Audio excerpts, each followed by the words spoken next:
नमस्कार प्यारे बच्चों, कैसे हैं आप सब। आशा करता हूँ कि सब अच्छे होंगे। तो चलिए शुरू करते हैं।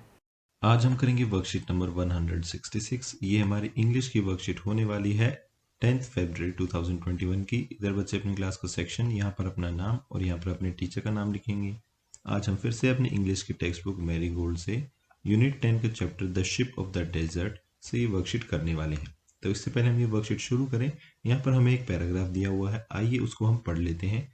डू यू नो यानी कि आप जानते हैं, the national D worming day is conducted all over India on February 10 every year with a mop-up day on February 15th। तो यहाँ पर क्या कह रहा है कि नेशनल डी वर्मिंग डे जो है, यानी एक दिन है जो बनाते हैं कब, फेब्रवरी 10 को पूरे इंडिया में। और मोपअप का मतलब क्या होता है, उसको खत्म करना, उसको कंक्लूड करना उस साल के लिए।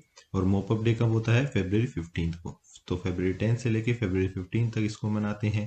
ठीक है, इसका मतलब क्या होता है और क्यों मनाते हैं, आइए देखते हैं। The objective of this day is to eradicate intestinal worms, यानी इसका ऑब्जेक्टिव क्या है, ये क्या अचीव करना चाहते हैं कि इरेडिकेट, इरेडिकेट का मतलब होता है खत्म करना, क्या, इंटेस्टिनल वर्म्स। इंटेस्टाइन क्या होती है, देखिए जो आपके शरीर में आंत होती है ना, एक छोटी आंत एक बड़ी आंत, तो उनमें क्या हो जाते हैं, वर्म्स यानी कीड़े लग जाते हैं। तो ये जो बीमारी है इसको खत्म करने के लिए ये एक दिन बनाया गया है। ठीक है, और ये बीमारी ज़्यादातर किन में होती है, अमंग ऑल प्री स्कूल, यानी जो नर्सरी केजी वाले बच्चे होते हैं ना, एंड स्कूल एज चिल्ड्रन, और बाकी जो मान लीजिए फर्स्ट टू फिफ्थ के बच्चे हो गए। ठीक है, through the platform of school and anganwadi, यानी कैसे करते हैं, स्कूल्स के थ्रू और आंगनवाड़ी के थ्रू। ठीक है, Anganwadi centres. The basic aim is to improve the overall health, यानी ये असल में क्या अचीव करना चाहते हैं कि सभी की हेल्थ इंप्रूव हो, यानी सारे बच्चों की हेल्थ इंप्रूव हो। एंड इंक्रीज न्यूट्रिशनल स्टेटस, और उनको हर तरह की न्यूट्रिशन यानी पोषक तत्व मिले। और access to education and quality of life, और ताकि उनको एक अच्छी पढ़ाई करने का मौका मिले और एक अच्छी ज़िंदगी जीने का मौका मिले। तो ये इसका उद्देश्य रहता है। चलिए अब हम इस वर्कशीट को करना शुरू करते हैं। सबसे पहले लिखा है, good morning dear students, you read the conversation between the lion and the camel, यानी गुड मॉर्निंग, आपने जो लायन और कैमल के बीच में बातचीत हुई उसको आपने पढ़ा था इन द प्रीवियस वर्कशीट, पुरानी वर्कशीट में।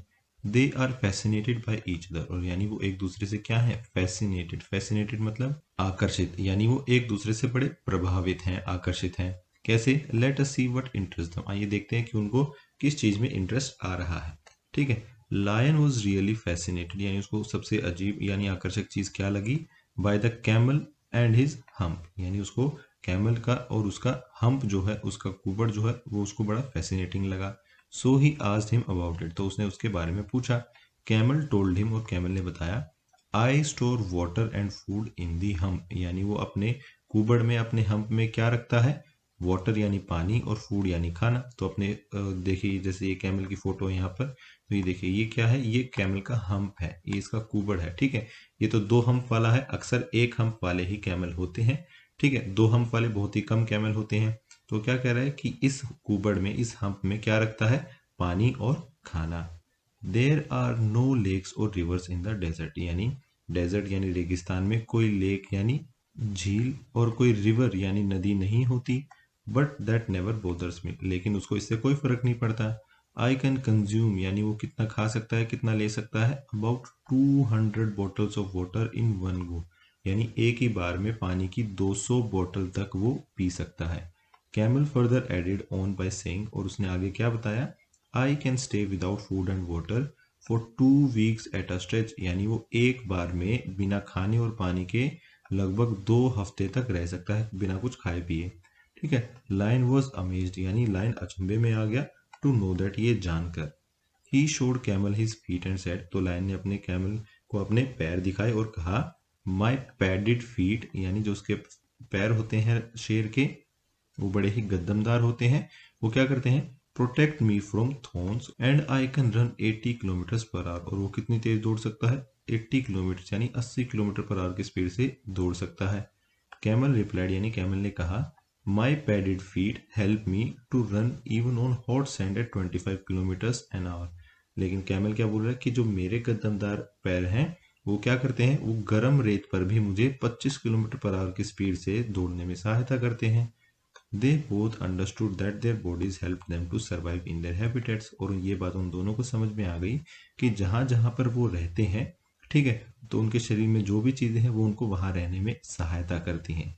जैसे ऊँट जो है वो रेगिस्तान में रहता है, तो रेगिस्तान में पानी नहीं होता, ठीक है, दूर दूर तक खाना नहीं मिलता, तो ऊँट का जो कुबड़ होता है, हम्प होता है, वो उसको कई कई दिनों तक यानी 2 हफ्तों तक लगभग यहाँ पर जैसे बताया हुआ है, उसको बिना खाने और पानी के रहने में मदद करता है।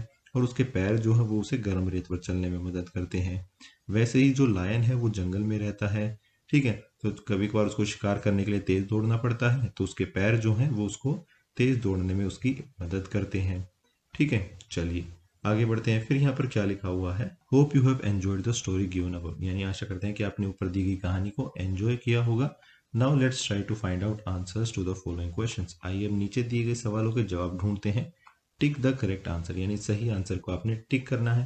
पहला क्या है, camel stores his food in his, यानी जो कैमल है वो अपना खाना कहाँ बचा कर रखता है, अब लेग्स यानी अपने पैरों में, बी है नेक यानी अपने गले में, सी है हम्प यानी अपने कुबड़ में, और डी है स्टमक यानी अपने पेट में। तो जैसे कि हमने ऊपर पढ़ा था, सही आंसर यहाँ पर क्या है, हम्प यानी अपने कुबड़ में। अपने कुबड़ में वो पानी और खाना दोनों चीजें बचाकर रख सकता है। चलिए फिर क्या है, for how many weeks can a camel store food in his hump, यानी वो अपने कुबड़ में कितने दिनों तक यानी कितने हफ्तों तक वो खाना बचा कर रख सकता है। देखिए अभी हमने ऊपर पढ़ा था, तो यहाँ पर हम क्या लिखेंगे, 2 वीक्स, ठीक है, लगभग 2 हफ्तों तक वो बिना कुछ खाए पिए अपने कुबड़ के सहारे, अपने हम्प के सहारे रह सकता है। चलिए फिर आते हैं नंबर 3 पर। यहाँ पर क्या लिखा है, ऑल एनिमल्स आर डिफरेंट, यानी सभी जानवर जो है वो अलग अलग तरह के होते हैं। A camel is known for its hump, और एक कैमल को हम कैसे पहचान सकते हैं, उसके कुबड़ को देखकर। A lion is identified by its mane, और लायन किससे आइडेंटिफाई होता है, जो उसके शरीर पर बाल होते हैं। देखिए ये वर्ड जो है मेन, ये पहले भी आया था, ठीक है, मैंने आपको तभी बताया था। जो कुछ कुछ जानवरों के शरीर पर बाल होते हैं, अक्सर उनकी गर्दन पर, उनकी पीठ पर, जैसे एक शेर के होते हैं, ठीक है, और मान लीजिए एक घोड़े के भी होते हैं, तो उनको क्या बोलते हैं, main. Can you identify the following animals based on their special features, यानी नीचे कुछ जानवर दिए हुए हैं, ठीक है, और उनके क्या स्पेशल फीचर्स है वो हमें आपको बताने हैं। I am sure you can, यानी मैं जानता हूं कि आप ये सब सही बता देंगे। A hint box is provided for your help, और आपकी सहायता के लिए एक यहाँ पर हिंट बॉक्स भी दिया हुआ है, जिसमें से देखकर आप अपना आंसर निकाल सकते हैं। देखिए सबसे पहले क्या है, an elephant is identified by its, यानी एक एलिफेंट को आप कैसे पहचान सकते हो, कैसे आइडेंटिफाई कर सकते हो। तो देखिए यहाँ पर एलिफेंट का चित्र भी बना हुआ है। एलिफेंट की क्या होती है, एक बड़ी सी सूंड होती है, ठीक है, तो सूंड को इंग्लिश में क्या बोलते हैं, ट्रंक। तो एक एलिफेंट को हम कैसे आइडेंटिफाई कर सकते हैं, उसकी ट्रंक से, ठीक है, तो यहाँ पर हम क्या लिखेंगे, ट्रंक। फिर दूसरा देखिए, a bird is identified by it's, और हम एक पक्षी को यानी बर्ड को कैसे आइडेंटिफाई करते हैं, उसकी बीक यानी उसकी चोंच से। यहाँ पर हम क्या लिखेंगे, बीक।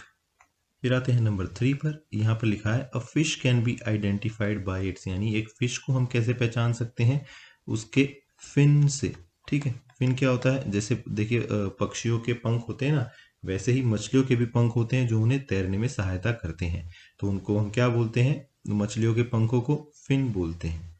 आइए फिर लास्ट में लिखा है, a cat is identified by its, यानी एक कैट को हम कैसे पहचान सकते हैं, उसके विस्कर्स है। देखिए इसके कैट के चेहरे पे जो बाल होते हैं ना, इनको क्या बोलते हैं, विस्कर्स। तो यहाँ पर हम क्या लिखेंगे, विस्कर्स।